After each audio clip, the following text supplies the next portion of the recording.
Καλησπέρα σας, είμαι η Μαρία Τσόγκα, είμαι εκπαιδεύτρια σκύλων και ήρθα σήμερα εδώ να σας γνωρίσω τον Μπούφι, ο οποίος έχει αλλάξει αρκετά σπίτια λόγω του ότι δάκωνε.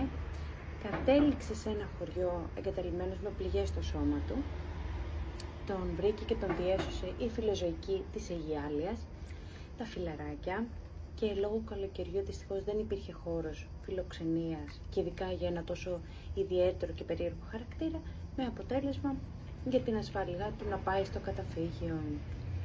Τον έχω αναλάβει εξ ολοκλήρου εθελοντικά ως εκπαιδεύτρια και ως φιλοξενία, για να δούμε τι πάει λάθος με το χαρακτήρα του.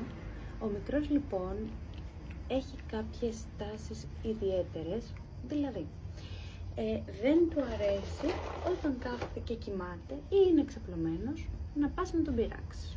Φυσιολογικό. Επίσης δεν του αρέσει να τον τοποθετήσεις εσύ που θέλεις.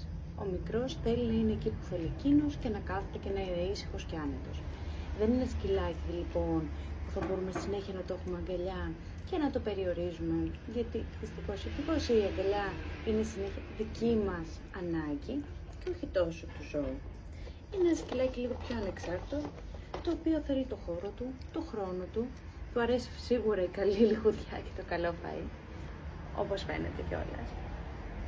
Σήμερα λοιπόν εκτέθηκε και σε περισσότερο κόσμο, δεν είχε κανένα ιδιαίτερο χαρακτηριστικό που θα έπρεπε να προσέχω, αντίθετα πήγαινε μια χαρά άνετος. Ωστόσο, όταν γυρίσαμε σπίτι, επειδή κοιμόμαστε μαζί, ήθελε περισσότερο το χρόνο του και το χώρο του, να μην τον ενοχλώ, να μην τον πειράζω ιδιαίτερα.